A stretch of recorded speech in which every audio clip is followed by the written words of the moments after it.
Okay, everyone, let me go through the first little lecture here. And obviously, we're going to start with the first Americans. As you know, um, Christopher Columbus really did not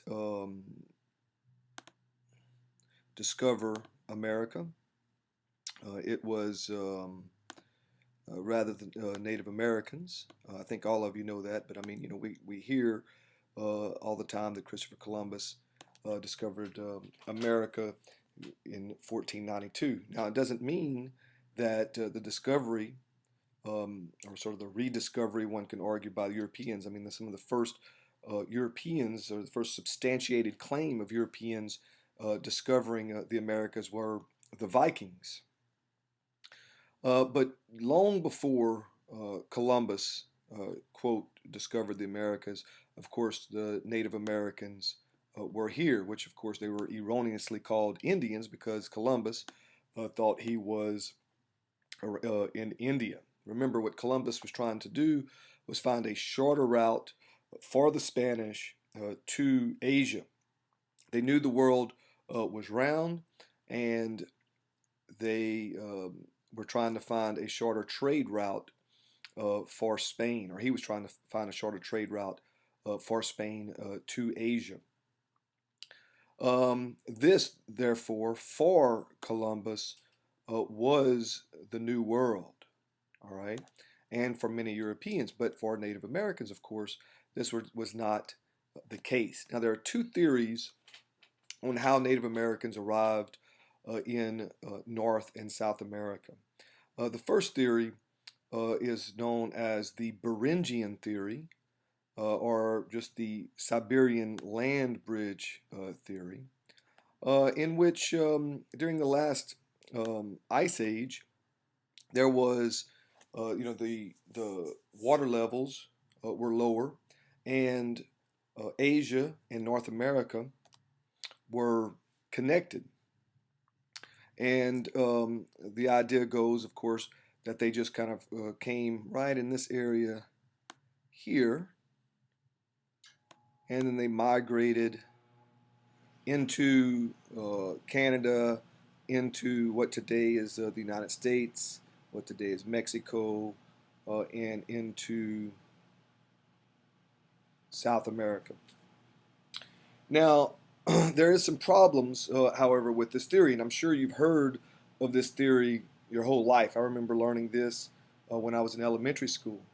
But there's a new theory that has emerged in the last few years, which is known as the coastal theory. And the reason that this theory emerged is that they were finding artifacts in Central and South America that were much older, all right, that were much older than anything here in North America. Okay, now I say Central America, of course, actually, technically, Central America is part of North America, so I hope don't let that confuse you.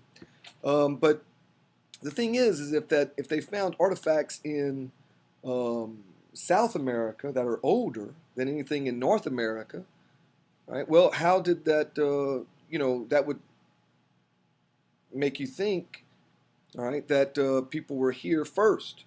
Okay, that in fact that's the only way.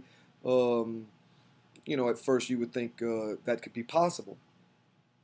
The thing is there was no way that they somehow came by boat. They didn't have the technology. They didn't have small boats, but they didn't have the technology to go across the Pacific Ocean. I don't know how many of you have ever flown over the Pacific Ocean, or maybe you were in the Navy and you went across the Pacific Ocean, but it takes forever. All right, I had a buddy. I went a couple of times. I went to Japan a couple of times, and I went to some other places in Asia. And once I went with a friend of mine from Thibodaux, Louisiana, and the flight was so long that he got drunk. Then he sobered up, and then he got drunk again.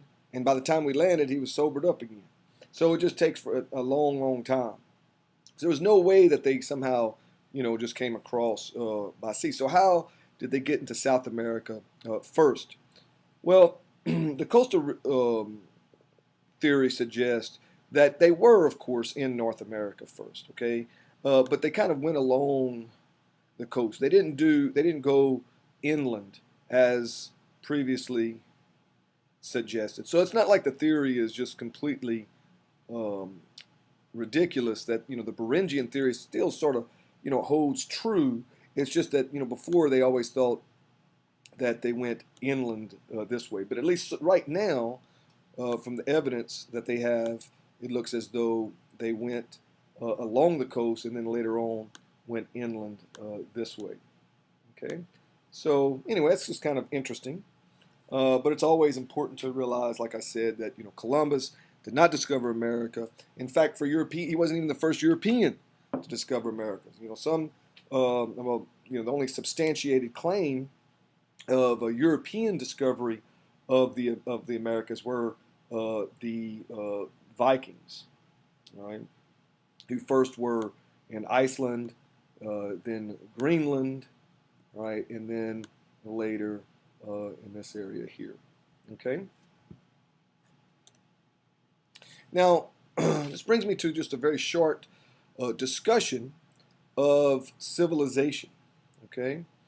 Um, Now, when we talk about a civilization, it's very important when we talk about what we mean. How do historians, how do anthropologists define civilization, or how do you define civilized man? Okay. Now, this is not what you might think it is. A lot of times when you say that, well, this culture was, did not develop into a civilization. They were not civilized. They were more primitive. Well, we kind of look at that as almost insulting, but you shouldn't look at it that way. For a long time, it's changed over the last 20 or 30 years. But for a long time, I mean, there was two very specific, definitions. I think a lot, and oftentimes it was, you were either a civilized society or a more primitive society. Now, obviously, there are societies that were sort of developing into a civilization, and there's a lot of gray areas. But I just want to describe to you sort of the basic understanding of what people mean when they say a civilized society. Okay, it doesn't mean that somehow these people are better. It doesn't mean that they were smarter or anything like that. In fact, there's a lot of a motif in literature since the Enlightenment has really been that uh, primitive man or primitive people, primitive societies, people within a primitive society was actually more noble than civilized man. If you watch that movie by Mel Gibson, Apocalypto, for example, it sort of suggests this. If you watch Dances with Wolves, it suggests this. When you see the inner workings of the Sioux, all right, who were a nomadic society, all right, they were not what anthropologists many 30 years ago would call civilized. Now again, those definitions are always in flux, but this is kind of a good starting point. And usually when we talk about a civilization, we're talking about a society that has developed these things: writing, a large scale architecture, a settled life, a specialized labor, a social stratification. In other words, you have the lower classes, you have the nobility, all right, you have a middle class.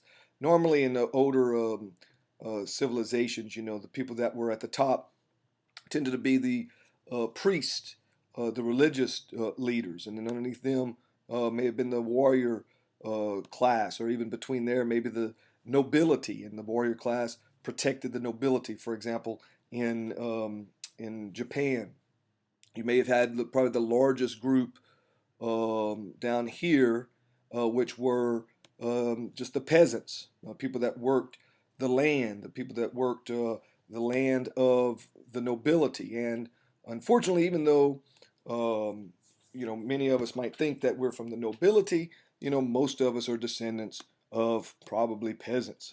My father used to pick at my mother and say, "Oh well, aren't you glad that you married into the nobility and got away from those peasants?" And my mother would get upset, and she's like, she would say, "Nobility, my ass! Half your family's in jail." But anyway, that's another story.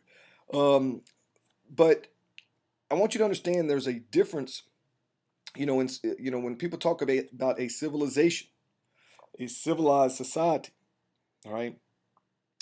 This, among historians and anthropologists, people that study culture and all of that, this is kind of what they mean, all right? There's some other factors as well. So it's not like, one time I took this French girl to Abbeville to a nice coffee shop, and I got her a cappuccino that cost me like $3.50, and I brought it to her, and then all they had was those little stirs, those little sticks. They didn't have a spoon to stir the coffee with, and she was all upset. She was like, "Oh, c'est pas civilisé. See, it's not civilized here. And I was like, look, just drink your freaking coffee, man. It was like $3.50. But anyway, that's not what we mean. It's not like, oh, well, I'm more civilized than you because I drink fine Merlot and you drink Boone's Farm. That's not what we mean. We just mean a society that has developed in,